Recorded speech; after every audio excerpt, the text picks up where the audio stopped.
major update on Azeez Al-Shaair, that hit that injured Trevor Lawrence on Sunday. Dan Graziano joining us here throughout the show. Graz, what did the league decide to do? The league, Laura, suspended Azeez Al-Shaair for 3 games without pay. And in the letter that they sent him, they cited repeated violations of rules intended to promote player safety. This is not the first time he has been disciplined. There's a series of fines, and he has a history with this. As you can see here in the letter from John Runyon, the discipline officer of the NFL, references lack of sportsmanship and respect for the game. And so, you know, people will see, oh, he got suspended 3 games for 1 hit. It's not that. The league believes that this has been a pattern of behavior, and the fines that they have imposed on him throughout the years have not worked. So now it's a 3-game suspension. He does have the right to appeal the suspension, and he does plan to appeal the suspension from what we've been told. Houston is off this week. Nevertheless, I would expect the appeal to be heard and a decision to be reached at some point in the next couple of days. Yeah, guys, Texans GM Nick Caserio spoke today on the suspension. Let's listen to that. We've talked to the league, quite frankly, but we don't have a good explanation. D'Amico talked to them yesterday. So, I mean, it is what it is. I'm sure Azeez will go through whatever process he's going to go through, and then we'll deal with it accordingly. But I think what we take umbrage is just the picture that's been painted about Azeez, his intentions, who he is as a person. I mean, quite frankly, it's unfair to the individual.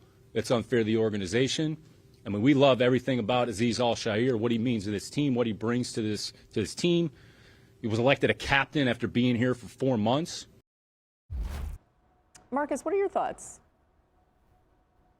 Boogie, listen, I'm all good with the suspension of Azeez. And obviously, I asked Shefty yesterday, how much do they bring in the history of a player? Because I knew personally he had some history where he had been fined and things like that. Can we put that statement back up from John Runyon? Is it possible to put that up? Because I want to address something that's in that statement. The part about the lack of respect, that's heavy to cast the dispersion on this guy when you talk about lack of respect for the game of football and all those who play, coach, and enjoy watching it.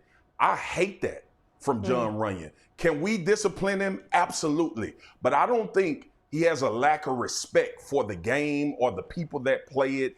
And I'm going to go by what people say who's played with Azeez. I'm going to go by what people who have coached him says. Does he have a history of doing things? Absolutely. But I don't believe it needed to be that type of energy drawn towards him personally when it comes to this situation. Yeah, it's interesting you say that because I just spoke to him when we had that Texans-Cowboys game on Monday Night Football.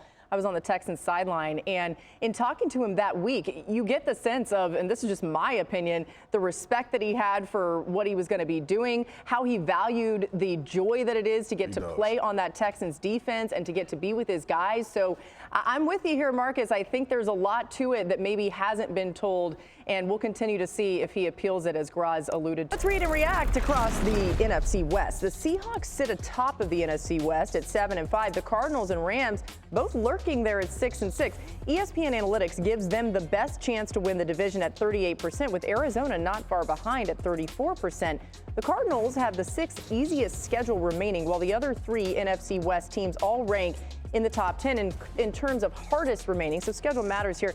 Marcus, finish the sentence. The Seahawks will go on to win the NFC West if Geno Smith takes care of the football and they finish red zone drives. I think this defense is starting to find their footing and actually make dominant plays in the game. Obviously, we talk about Leonard Williams, but offensively, there's a lot of weapons on this offense. And if Geno can play at a consistent high level like he's been doing for the majority over these past years in Seattle, this can definitely be a playoff team. They can win their division, and they can give some people problems if they get into the playoffs in the NFC. Take care of the football, score in the red zone. We go to Arizona next. Dan, the Cardinals win the West if they make sure that Marvin Harrison Jr. and Trey McBride get 15 to 20 targets a game.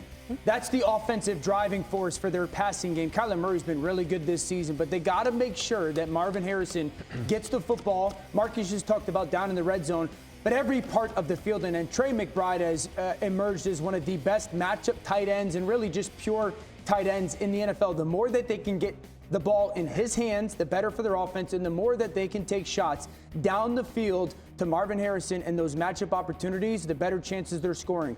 I agree with Marcus defensively. The defense is good enough in Arizona to keep them alive. They got to find a way to have those two stars be the driving force of their offense. We finish in L.A. Hawk, the Rams will win the division if. Look, it's going to be hard, but they'll need, at the very least, for these receivers to be healthy. This entire offense, but Puka Nacua and Cooper Kupp in this offensive lineup unlocks what you get from Matt Stafford. He's 5th in QBR when they're around. When they're not, he's 19th. That's for a reason. It also unlocks the rest of the things that they do with this offense, both creatively, the way they're able to move pieces around. Not a lot of production last week, but their presence is always felt because they're a threat. They're someone you have to prepare for, and it's the only way for them to actually get over this hump. They have to stay healthy. All right, we'll see who ends up coming out on top in that NFC West. Still ahead.